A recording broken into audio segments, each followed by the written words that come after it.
சந்தோஷமான நாள். Good evening. Hari, Milton sir சொன்ன மாதிரி இவ்வளோ வருஷம் நம்ம வந்துட்டு இண்டஸ்ட்ரியில் ட்ராவல் பண்ணிட்டு இருக்கோம், ஒருத்தருக்கு ஒருத்தர் பார்த்துட்டு. ஸோ ஐ திங்க் இந்த படம் கிரைம் த்ரில்லருக்கு எப்போவுமே ஒரு சின்ன ஒரு, ஏன்னா என்னோட கரியரில் எனக்கு தெரிஞ்சோ தெரியாமே லாஸ்ட் ஒரு 7 படமாக அந்த த்ரில்லர் படமாக தான் அமைஞ்சிட்டு இருக்கு.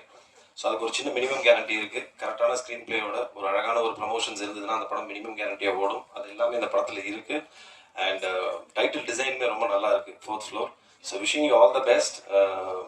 அஃப்கோர்ஸ் நம்ம காட்ஸ் அண்ட் சோல்ஜர்ஸ் ப்ரமோஷன்ஸ்லேயே சந்திப்போம். நாங்கள் 2 பேரும் ஒன்றா சேர்ந்து பண்ணியிருக்கோம் மில்டன் சார் படத்துலையும். ஸோ மொத்த டீமுக்கும் நம்மளோட மனமார்ந்த வாழ்த்துக்கள். ஸோ அடுத்த சக்ஸஸ் மீட்டு கூப்பிடுங்க. தேங்க்யூ. தேங்க்யூ.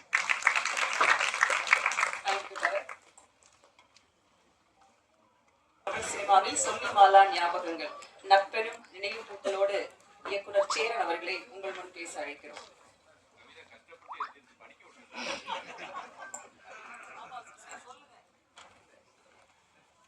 எல்லாருக்கும் வணக்கம். தயாரிப்பாளர் திருப்பூர் அப்படின்னு சொன்ன உடனே எனக்கு நிறைய ஃப்ளாஷ்பேக். திருப்பூர் ப்ரொடியூசர்ஸ்னு ஒரு டைட்டில் கொடுத்து நீ படம் பண்ண சொன்னால் நான் படம் பண்ணிடுவேன். அவ்வளோ ப்ரொடியூசர்ஸ் நான் பார்த்துருக்கேன் திருப்பூரில். ஆனால் யாருமே ஒருபடியாக படம் பண்ணல. நீங்கள் ஃபஸ்ட்டு வந்து இந்த படத்தை பண்ணி கொண்டு வந்து நிப்பாட்டி அதை ரிலீஸ் பண்ண போறீங்கன்றதுக்கு உங்களுக்கு வாழ்த்துக்கள். எனக்கு நிறைய பேர் வேறு வேறு விஷயங்களுக்காக சினிமாவுக்கு வந்தவங்களா இருந்தாங்க. நீங்கள் மட்டும் சினிமா நோக்கி வந்தவங்களா இருந்திருக்கீங்க. எனக்கு சந்தோஷமாக இருக்கு. அதுவும் உங்கள் குடும்பத்தோடு உட்காந்துருக்கீங்க. அந்த குடும்பம் உங்களை நம்பி இந்த திரையுலகத்துக்குள்ளே அனுமதிச்சிருக்காங்க. ஸோ அந்த அனுமதிச்சதுக்கு நீங்கள் அவங்களுக்கான கொடுக்குற பரிசுன்றது இந்த திரைப்படத்தோட வெற்றிகளாக இருக்கணும் கண்டிப்பாக. ஸோ அதை நான் விரும்புகிறேன். என்னோட உங்களுக்கு 2 மகள்கள், நான் உள்ள உட்காந்து பேசிடுறேன். எனக்கு 2 மகள்கள். கிட்டத்தட்ட நம்ம சின்சியராக தான் இருப்போம். ஏன்னா நம்ம பொண்டாட்டிக்கு பதில் சொல்கிறோம், இல்லையா மனைவிக்கு குழந்தைங்களுக்கு பதில் சொல்லணும் இல்லையா? பாப்பா கேட்கும் அப்புறம் உங்களை. ஸோ ஃபஸ்ட்டு உங்களுக்கு கங்க்ராட்ஸ். நீங்கள் நல்லா பண்ணுங்க தம்பி. ஆஃப் பண்ணுங்க தம்பி. அப்புறம் அந்த படத்தோட ஃபர்ஸ்ட் இம்ப்ரெஷன், இந்த படம் நல்லா இருக்கும் போல இருக்கே அப்படின்னு நம்ம யோசிக்கிறதுக்கு முதல் காரணமாக இருக்குது அந்த டைட்டில் டிசைன். அது யார் பண்ணாங்கன்னு தெரியல. அந்த தம்பிக்கு என்னோட வாழ்த்துக்கள். ரொம்ப அழகா ரொம்ப பிரம்மாதமாக டிசைன் பண்ணியிருக்காரு. 4th floor அப்படின்ற ஒரு சாதாரண பேர் தான் அது. 1st floor, 2nd floor, 3rd floor, 4th floor, 10,000 எல்லா இடத்துலையும் இந்த வார்த்தைகள் இருக்கும். ஆனால் அந்த 4th floorன்ற வார்த்தைக்கு ஒரு கம்பீரத்தையும் ஒரு டிசைனையும் கொடுத்தது வந்து ரொம்ப அழகா இருக்கு. அதில் தெரியுது இந்த படத்தோட அட்ராக்ஷன், வெற்றி எல்லாமே. ஏன்னா எல்லாரும் இந்த படம் இந்த 4th floor ட்ரெய்லர் பார்க்கும்போது அந்த படத்தை பார்க்கணும்னு தோணும். இன்னைக்கு நிறைய பேருக்கு வந்து அந்த த்ரில்லர் கைண்ட் ஆஃப் ஃபிலிம் இந்த மாதிரியான ஜேர்னல் தான் ஒர்க் அவுட் ஆகுது. அதை வந்து ரொம்ப அழகாகவே அவங்க ஃபோட்டோகிராஃபியாகவும் சரி, ஆர்டிஸ்ட் செலெக்ஷன்லையும் சரி, ஷார்ட் டிவிஷன்லையும் சரி கொடுத்துருக்க விதத்தில் வந்து ஏதோ ஒரு நம்பிக்கை இன்னைக்கு உள்ள அடுத்த ஜென்ரேஷனுக்கு வந்து அந்த படம் பிடிச்சிரும் அப்படின்ற ஒரு நம்பிக்கை ஏற்படுத்துது. ஸோ அதனால இந்த காம்பினேஷன் அடுத்த படம் பண்ணுறதுக்கு தயாராக இருங்க. ஏன்னா உங்கள் காம்பினேஷன் எல்லாமே நல்லா ஒர்க் அவுட் ஆகிருக்கு. ஃபோட்டோகிராஃபிலேருந்து, எடிட்டர்லேருந்து, மியூசிக்லேருந்து எல்லாமே ரொம்ப மியூசிக் ரொம்ப நல்லா இருக்குது பிரதர். ரொம்ப அழகாக பண்ணியிருக்கீங்க. அந்த வார்த்தைகள் எழுதின கவிஞர் ரொம்ப நல்லா இருக்கு. உங்களுக்கு எதிர்காலம் இருக்குது. நீங்கள் நம்பிக்கையோடு இருங்க, பயப்படாதீங்க, தைரியம் வந்துருச்சு. நான் தான் கவிஞர் இல்லைங்க. கவிஞனுக்கு ஒரு திமிரு இருக்கணும்ல, அது இருக்கலாம், தப்பு கிடையாது. அந்த அளவுக்கு நல்ல வார்த்தைகள் இருக்கு உங்ககிட்ட. எனக்கு ரொம்ப பிடிச்சிச்சு. டிசைன் பண்ணவங்க நல்லா பண்ணியிருக்காங்க. எனக்கு நண்பர், அப்புறம் என்னோட ஸ்டூடெண்ட்டு, அப்புறம் என் படத்தில் ஹீரோவாக நடித்தவர், அப்புறம் இப்போ நான் எடுத்த ஜேர்னியில் என்னோட ட்ராவல் பண்ணவர் நடித்தவர், அதை தாண்டி என்னோட உறவினர், அதை தாண்டி வந்து எங்கள் ஊருக்காரர், மதுரைக்காரர். ஸோ இப்படி எல்லா இடத்துலையும் எங்களுக்கு நெருக்கம் இருக்குது. எங்கள் குடும்பத்தோட எல்லாருக்கும் தெரிஞ்ச ஒரு நண்பராக தான் நான் இங்கே வந்திருக்கேன். ஏன்னா அவரோட முயற்சி, அவருடைய ரொம்ப, அதாவது இங்கே வந்து பின்புலத்தில் ஆளை வச்சுக்கிட்டு வர்றவங்க நிறைய பேர். ஆனால் பின்புலத்தில் இல்லாமல் ஓடி வந்து ஒருத்தன் ஜெயிக்கிறாங்கல்ல, அவனுக்கு இருக்க வேல்யூ தனிதான் என்னவா இருந்தாலும். ஏன்னா பின்புலத்தில் எங்கள் அப்பா டைரக்டரு, இல்லை எங்கள் அப்பா வந்து ரைட்டரு, இல்லை எங்கள் அப்பா ப்ரொடியூசர்னு ஒருத்தர் வராமல் எனக்கு யாரையுமே சினிமாவில் தெரியாதுங்க. சினிமா தெரியும் அப்படின்னு வந்ததில் நான் ஒரு ஆள், அவர் ஒரு ஆள். ஸோ எங்களுக்கெல்லாம் அந்த வெற்றி தான் எங்களையே இன்னைக்கு வரைக்கும் உயிர்ப்போட வச்சிருக்கு. அப்படின்னா நாங்களாக போராடி, நாங்களாக ஜெயிச்சு, நாங்களாக அந்த இடத்துல உட்காந்துருக்கோம். எங்களுக்கு யாரும் பின்னாடி சப்போர்ட் பண்ணி நீ போயிருன்னு எங்களுக்காக 10 படம் எடுக்கல.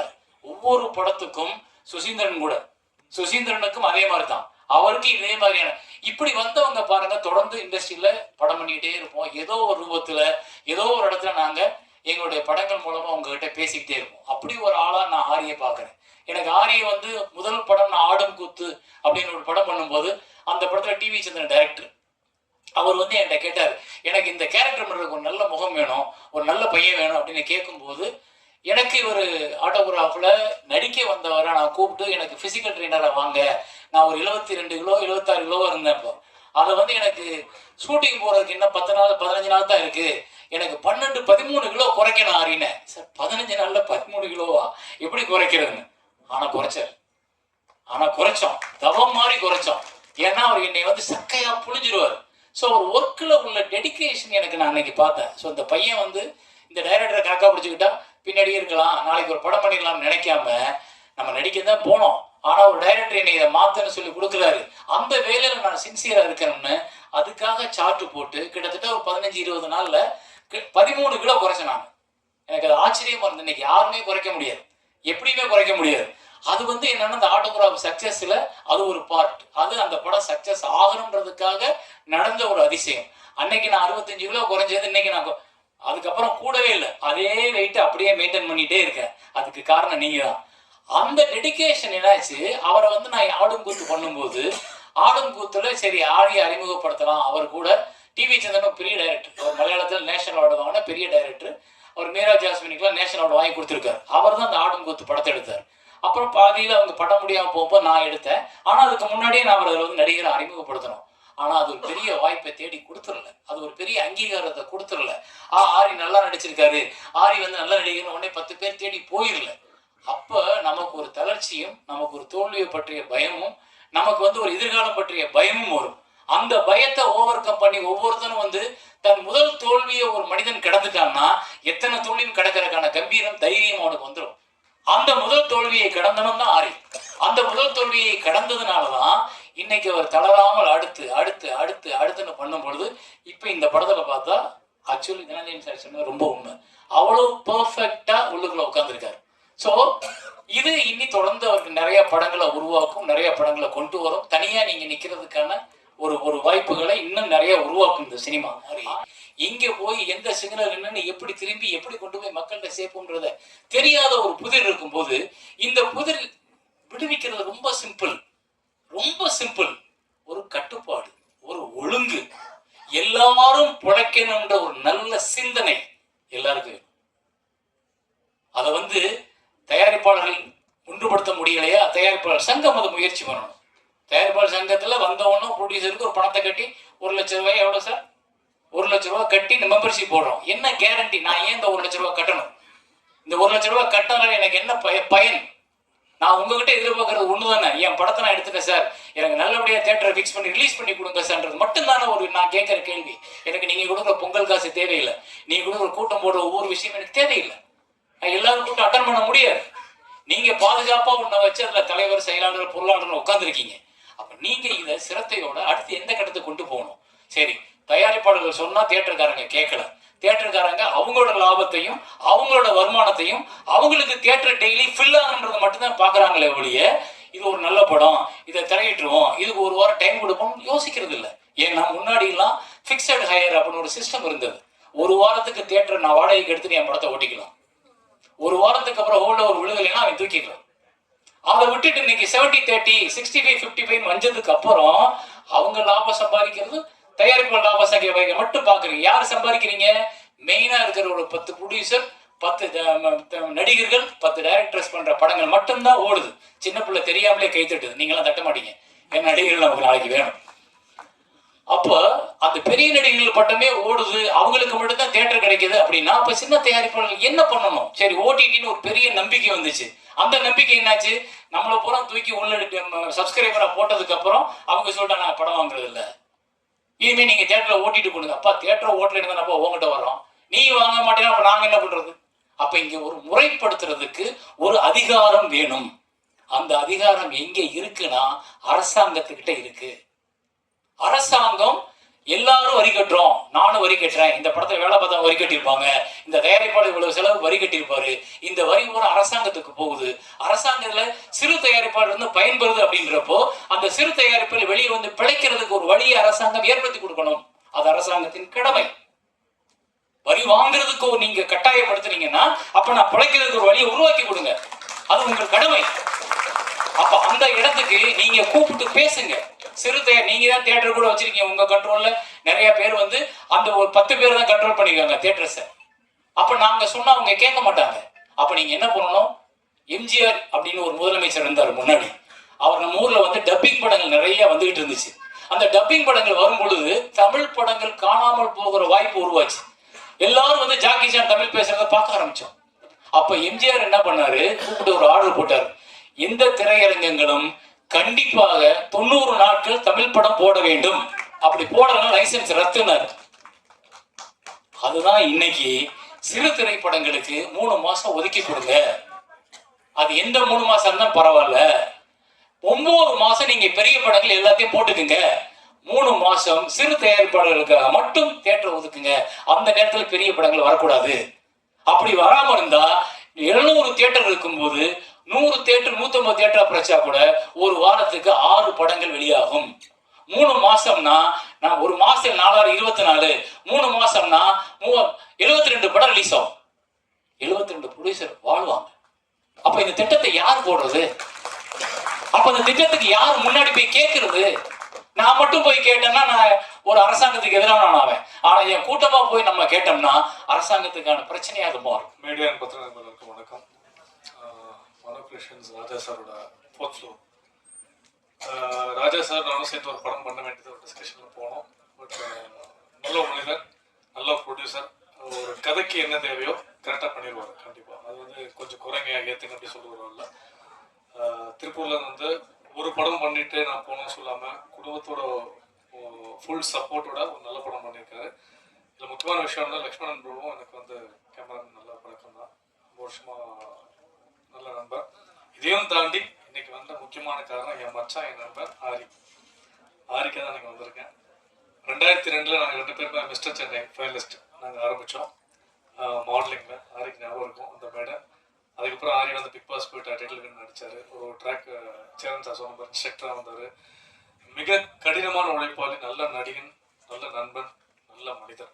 எந்த ஒரு ஈகோ இல்லாமல் யார் என்ன ஹெல்ப் கேட்டாலும் இறங்கி தாம் படம் இல்லாமல் மற்ற படத்துக்கும் போய் எந்த ஒரு விஷயமும் பேசுவார். சமீபத்தில் கூட நாங்கள் வந்து பிக் பாஸ் நான் போனப்போ கூட ஒரு பிரச்சனை வந்துடுச்சப்போ ஒரு விஷயமா பேசினோம். இல்லை மச்சான் நீ உள்ளே போகணும், எனக்கு ஃபோன் பண்ணிக்கலாம்ல. உள்ளே போனப்போ தான் பிரச்சனை வரும்னு எனக்கே தெரியாத, நான் எங்கே இருந்து ஃபோன் பண்ணுறது. அதனால் எல்லா விதத்துலையும், அதாவது ஒரு மனிதன் என்சைக்ளோபீடியா வேணா சொல்லலாம் ஆரியா. கண்டிப்பாக இந்த விஷயம் இல்லை, எந்த விஷயமும் கேட்டாலும் அவன் சேரன் சார் சொல்கிற மாதிரி அதான் எந்த ஈகோவும் பார்க்காம இந்த வேலை தான் பண்ணணும், இல்லை சினிமாக்குள்ளே நான் இருக்கணும், எனக்கு சினிமா மட்டும்தான் தெரியும் சொல்லிட்டு ஒரு நல்ல நண்பன், நல்ல மனிதர். அதுக்காக இந்த படம் நல்லபடியாக ஓடணும் நான் மனசார வேண்டிக்கிறேன். ரொம்ப ரொம்ப சந்தோஷம். வாய்ப்பெடுத்து நன்றி. அதுக்கு முன்னாடி சேரன் சார் சொன்ன மாதிரியே உண்மையால ஒவ்வொரு வெள்ளிக்கிழமையும் ஆரி மாதிரி தான் என் படம் ஓடிடாதா, ஒரு கும்பாபிஷேகம் மாதிரி ஓடாதா, ஆரி படம் நல்லா ஓடணும், நானும் ஒன்றும் டிஸ்கஸ் பண்ண விஷயம் இல்லை. எல்லா நடிகர்களும் நல்லா இருக்கணும், எல்லா திரைப்படம் சின்ன சின்ன திரைப்படம் பெருசாக வரணும். அவர் அரசாங்கத்துக்கு வச்ச கோரிக்கை நல்லபடியாக வரணும். அந்த இடத்துல சேரன் சார் கூட நான் கொடி பிடிச்சி கண்டிப்பாக நான் நினைப்பேன். எந்த மாற்றமும் கிடையாது. எல்லா ப்ரொடியூசர் நல்லா இருக்கணும், எல்லா ஹீரோ நல்லா இருக்கணும், எல்லா டெக்னீஷியன்ஸுக்கும் அவங்களோட அண்ணம் கிடைக்கணும். வாய்ப்புக்கு நன்றி, அன்பேஷம், தேங்க்யூ. 4th ஃப்ளோர் வெற்றி பெற வாழ்த்துக்கள். கல்லா கட்டட்டும் ராஜா சார், தேங்க்யூ. அவங்க ஒளிப்பதிவாளர்னாங்க. அதுக்கு முன்னாடி சேரன் சார் பேசுனது வந்து என்ன பேசணும்னு நினச்சதே மறந்துட்டேன். ஆக்சுவலாக பிளான்டாலாம் வரல. But sir, hats off to you sir. என்ன சொல்கிறதுன்னு தெரியல. நானும் தனஞ்சயன் சாரும் இப்போ அதை பற்றி தான் பேசியிருந்தோம். உண்மையிலுமே இந்த படத்துக்கு நான் அந்த விழா நாயகன், இந்த இசை, இது அந்த விழாலாம் தாண்டி ராஜா சார் வந்து அவர் ஒரு குழந்தை மாதிரி. அவர் இந்த படம் மூலியமாக தான் எனக்கு பழக்கமாக தெரியும். பட் அவரோட வெறி எனக்கு தெரியும் சார். இந்த படத்தை கொண்டு போய் எப்படி அவர் சேர்ப்பாரு, அதை இந்த ரிலீஸ்க்கு கொண்டு இந்த விழாக்கு நான் இன்னைக்கு வந்த காரணம் வந்து அவருக்காக மட்டும்தான், என் இசைக்காகவோ அதுக்காக கிடையாது. பட் கண்டிப்பா இது உங்களுக்கு நடக்கும் சார். இந்த படம் உங்களுக்காக, இந்த படம் எங்களுக்கெல்லாம் ஜெயிக்குதோ இல்லையோ உங்களுக்காக இது ஜெயிக்கும். எல்லா ப்ரொடியூசர்ஸ்க்கும் சின்ன படங்கள் எப்படி வளர்ந்து வரணும்னு நம்ம நினைச்சிட்டு இருக்கோம். ஏன்னா நீங்க சின்ன படங்கள்லாம் ஜெயிச்சாதான் நாங்க ஜெயிக்க முடியும். ஒரு 47 படம் பண்ணியிருப்பேன். அதுல ஒரு 30 படம் என்னோட இசை எங்க போச்சுன்னு எனக்கு தெரியாது. என்னோட 4 செவத்துக்குள்ள என் ஸ்டுடியோக்குள்ள மட்டும்தான் நான் கேட்டுட்டு இருக்கேன். எனக்கு மட்டும்தான் தெரியும். இதெல்லாம் ஜெயிச்சாதான் அதுவும் ஜெயிக்கும். ஸோ இது ஜெயிக்கணும் சார், ஜெயிக்கும். இன்னைக்கு நீங்க பேசினது உங்க இந்த உலகத்துக்கு கேட்கும், அது மாறும் சார். மேடையில் இருக்க எல்லா பெரியவங்க வந்தவங்க எல்லாருக்கும் ரொம்ப நன்றி இன்னைக்கு வந்ததுக்கு.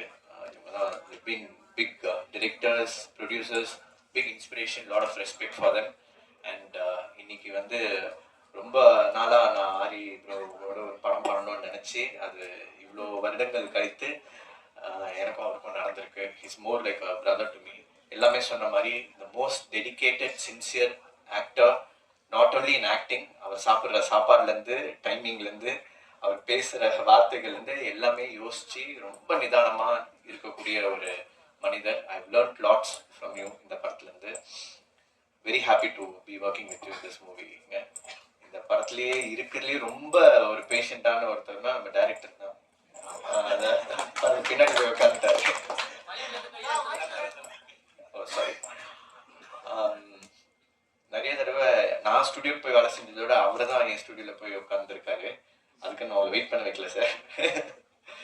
இல்லை, ஜென்ரலாக ஒரு சீன் பண்ணுறோம், ஒரு ரீல் பண்ணுறோம், அதை போய் திரும்பி திரும்பி பார்க்கணும். இந்த படம் வந்து ரொம்ப நாளாக போயிட்டு இருக்குன்னாலும் மியூசிக்கில் என்ன மாற்றலாம், அவ்வளோ ஆர்வம், அவ்வளோ இது. இந்த படத்தோட ஸ்க்ரீன் பிளேலாம் நீங்கள் பார்த்தீங்கன்னா தெரியும், ரொம்ப அழகாக பண்ணியிருக்காரு. அண்ட் என்னோட நெருங்கிய நண்பர் Lakshman, we are getting united after போடாபுடிக்கு அப்புறமா சேர்றோம். So very very happy to be there. All the technicians எல்லாமே நல்லா பண்ணியிருக்காங்க. Thank all my singers, Aditya RK, Srinisha, Chinnu. அவர் வந்து ஒரு மெக்கானிக்காக தான் நான் வந்து பார்த்து அவர் இந்த படத்தில் இன்ட்ரடியூஸ் பண்ணணும்னு பண்ணேன். அதுக்கப்புறமா அவர் ஜி தமிழ் மியூசிக்கில் வந்து ஒரு பெரிய சிங்கர் ஆகிட்டார். என்னோட ஆஸ்தான ஒரு லிரிசிஸ்ட் வந்து கு கார்த்திக். அவர் எப்பவுமே ஒரு படத்துக்கு ஒரு பாட்டு இவரை எழுதிட்டோன்னு சொல்லுவேன். அந்த படத்துக்குள்ளே போய் பழகினோடனே அந்த டைரக்டரோட ஃப்ரெண்டாக எல்லா பாட்டும் அவர் எழுதிடுவார். இன்னைக்கு வந்தோடனே தான் எங்களுக்கே தெரியுது 3 பாட்டு எல்லாமே அவர் தான் எழுதியிருக்காரு. என்னென்ன பாட்டுன்னு உட்காந்து யோசிச்சுட்டு இருக்கோம். பட் ரொம்ப சந்தோஷமா இருக்கு for being here. And thank you all for the press for supporting me. Thank you. அனைவருக்கும் வணக்கம்.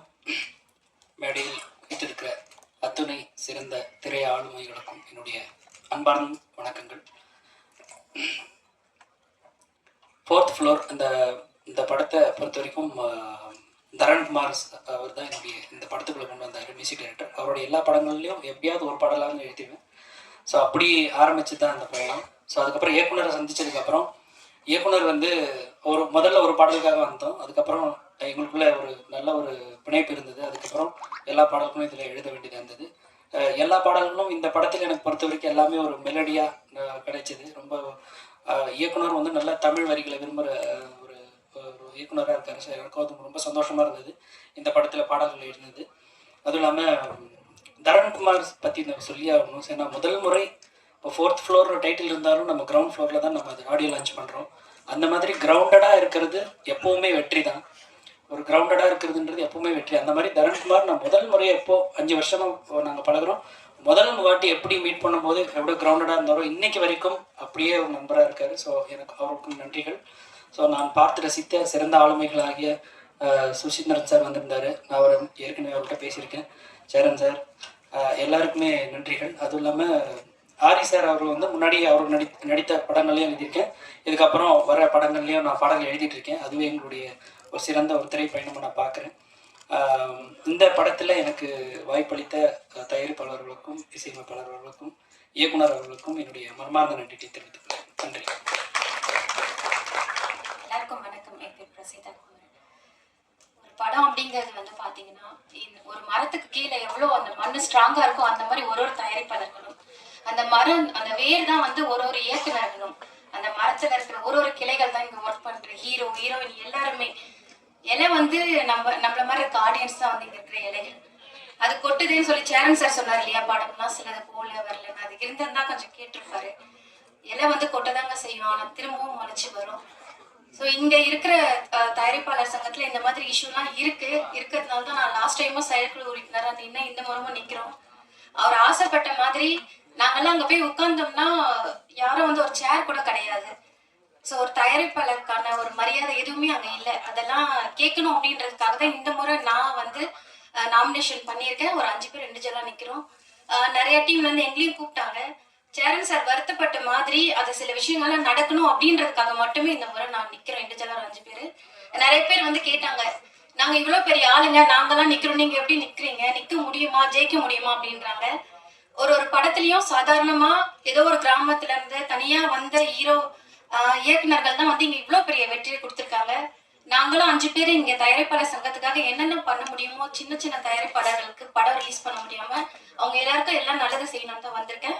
இந்த படமும் நல்லபடியா வரணும், இந்த வெற்றி விழாவை கொண்டாட நானும் மறுபடியும் வரணும். உங்க எல்லாருக்கும் தேங்க்ஸ்.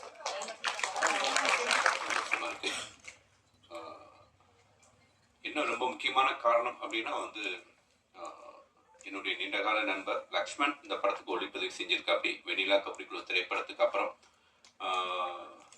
ஏன்னா நான் அவ்வளோ பிரமிச்ச ஒரு ஒளிப்பதிவாளர்.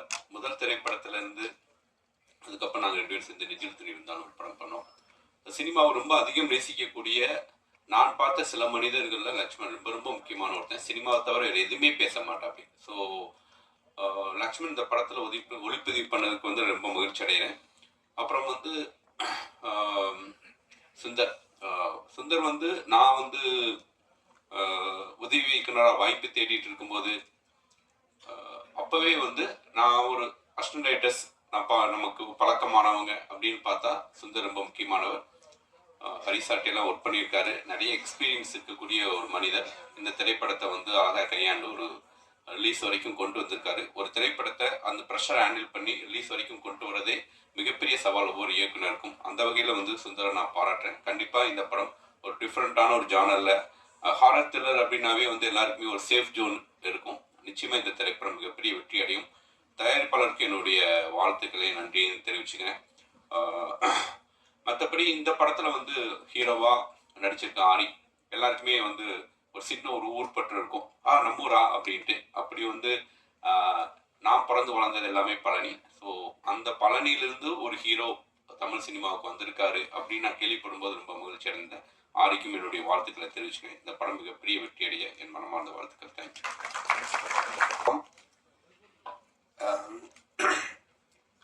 ஆரி வந்து சும்மா ஃப்ரேம் வச்சாலே ஒரு ஒரு அழகா இருக்கிற அழகுனா ஒரு அந்த உள்ள இருக்க தன்மை, ஒரு சென்சிபிளா இருக்கிற ஒரு அருமையான நண்பர். எல்லா ஆக்டருக்கும் அந்த மாதிரி நம்ம ஷார்ட் வச்சிட முடியாது. நிறைய இன்புட்ஸ் கொடுத்து அவங்களுக்கு என்ன வேணும், இந்த சீன் என்ன, அதெல்லாம் சொல்லி தான் நம்ம ஒரு விஷயம் வாங்க முடியும். ஆனால் ஆரி வந்து ஃப்ரம் டே 1 நான் பார்த்துட்டே இருக்கேன். அவன் சும்மா உட்காந்து இருந்தாலே வந்து அந்த ஃப்ரேம் வந்து பயங்கர ஒரு கனம் வந்துடும். எனக்கு ரொம்ப பிடிக்கும் ஆரியை. ஆரிக்கும் எனக்கும் வந்து ஒரு 20 years நட்பு இருக்கு. இப்போ சேரன் சாரும் நானும் உட்காந்து பேசிட்டு இருக்கும்போது அந்த பரத் வேற பக்கத்தில் உட்காந்துருந்தாரு. அழகா இருக்கிற பயமா இருக்கிறது காம்பினேஷன் அப்படின்னு சொல்லி சேரன் சாருக்கு இன்னும் அந்த பயம் போல. அப்பவே ஆரி வந்து சேரன் சாருக்கு வந்து பர்சனல் ட்ரெயினராக இருந்தார். இப்போ வந்து சாட் ஜிபிடி இந்த கூகுள் இதெல்லாம் வந்ததுக்கப்புறம் நம்ம ஃபாலோ பண்ணுற நிறைய ஹெல்த் டிப்ஸ் வந்து அப்போ எங்கேருந்து எடுத்தானே தெரியாது. அவன் நிறைய விஷயம் சொல்லுவான். வாட்டர் பாட்டில் வந்து ப்ளூ பேப்பர் சுற்றி மாடியில் வச்சு தண்ணி கொடுப்பான். என்னெல்லாமோ பண்ணி அந்த ஆட்டோகிராஃப்க்கு வந்து சேரன் சார் ஒவ்வொரு கதைக்கும் ஒவ்வொரு போர்ஷனுக்கும் வந்து வேற வேற ஆளாக மாற்றினது வந்து ஆரியோட பெரும்பங்கு இருக்குது.